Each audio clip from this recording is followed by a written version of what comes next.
Randy Altman with Poster Perspective. We're here at NAB 2015, and this man here is Curren from AlphaDogs, who I've known for a very long time. I won't say how much, but it's been a long time. Yeah. Well, we're only 15, so it couldn't be that long. So just like a couple of years. Yeah. We've known each other. But so AlphaDogs is a post-production house. So why don't you just fill us in a little bit about that, and then we'll dig into some other stuff. All right. Well, AlphaDogs, we're primarily a finishing house, so we do the color correction, audio mixing, etc., on television shows and features. Do you do a lot of reality TV? Like, is that a big part of what you do? Yeah, it is, just because there's so much of it. You know, Yeah. This is in LA. That's what keeps most people working right now. Yes, it's important. So you're here at the show. What were you here to look at? What have you accomplished? What do you think about accomplished nothing? What do you think about the Avid announcements? They're giving the free. Oh yeah. Free, so they've actually won the race to the bottom. There's not a whole lot of real sexy announcements this year. I would say that the surprises for me were the prevalence of drones. Like in the previous years, there's been one area that would have a lot of drones. Right. They were like sectioned off. Yeah, they were in every hall all over the place. Yeah. I mean, I don't know how there can be this many drone companies, in existence. I don't know where they all came from all of a sudden either. And some of them, like Airy has one in their booth that carries their small camera, but that thing weighs like 5 pounds. So that's a drone carrying a 5-pound camera. It's crazy. So that HDR, which I talked to you about last year. Yeah. I was telling you about Dolby. I said this is going to be the thing. It's really catching on this year, and Dolby's it's proof of concept now, because in their booth they're showing Warner Brothers movies streaming over Vudu to Vizio televisions, and it's happening now. So in HDR, and it's amazing because it really pops.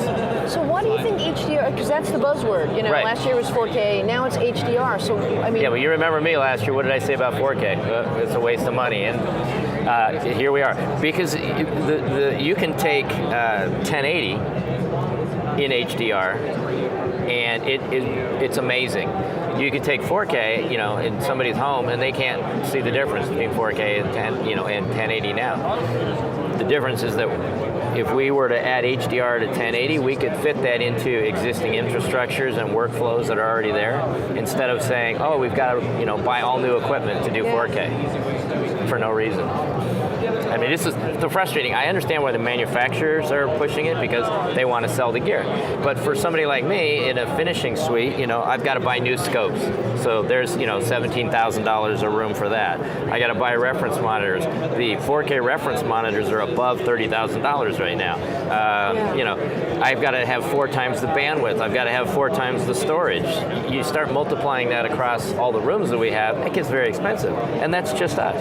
Now, everybody else has to do that, and all of the networks have to, so all of a sudden you're talking about hundreds and hundreds and hundreds of millions of dollars that are going to be invested in something that nobody can see at home.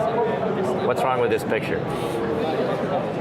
That's what I love about you, is that you're completely honest, and you also do these editors' lounges. Yes. So can you talk a little bit about that? Sure.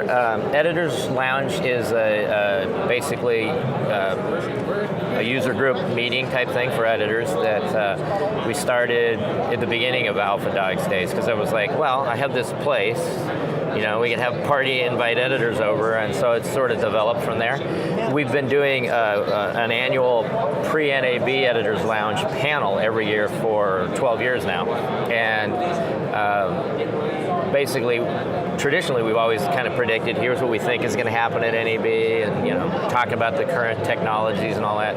And this year, we didn't at all, because 2 things have really changed. One is that, as we said, there's no surprises here, because companies now, with the internet, they release all year long. There's not there's not a big thing to come out at NAB. The second thing is that our panel just ended up turning into more about the working conditions for editors, et cetera. So that took over the whole thing. And anyways, but as an aside, what I thought was really interesting is we've taken a poll of show of hands in the audience every year of, which NLEs are you using? Yeah. Okay, so traditionally, is mostly Avid because of the market that we're in. A lot of Final Cut, traditionally, and zero Premiere, right? So, as a matter of fact, 3 years ago, I was trying to find a Premiere Pro editor to put on a panel. I couldn't find one. Even reaching out to Adobe PR, couldn't find one. So, that's 3 years ago.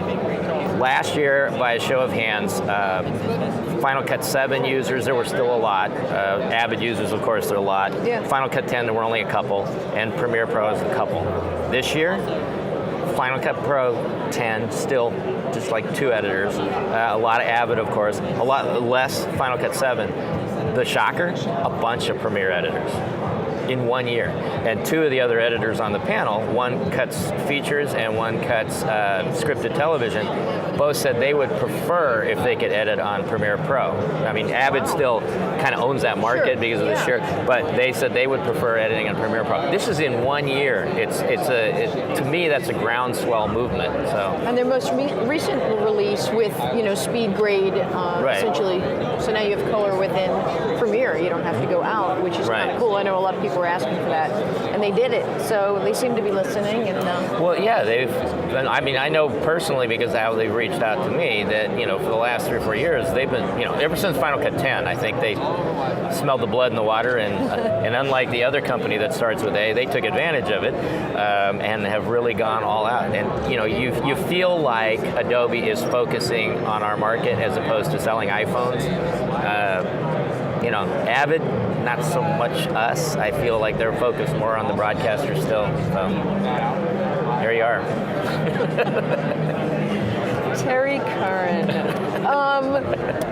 Thank you for coming and sharing your wisdom. And point people to your site so they can watch your videos and things like that. Editorslounge.com for the videos.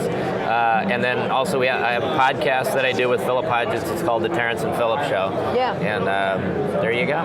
Okay, very cool. Thank you so much. Randy Altman, Post Perspective, NAB 2015. Thank you.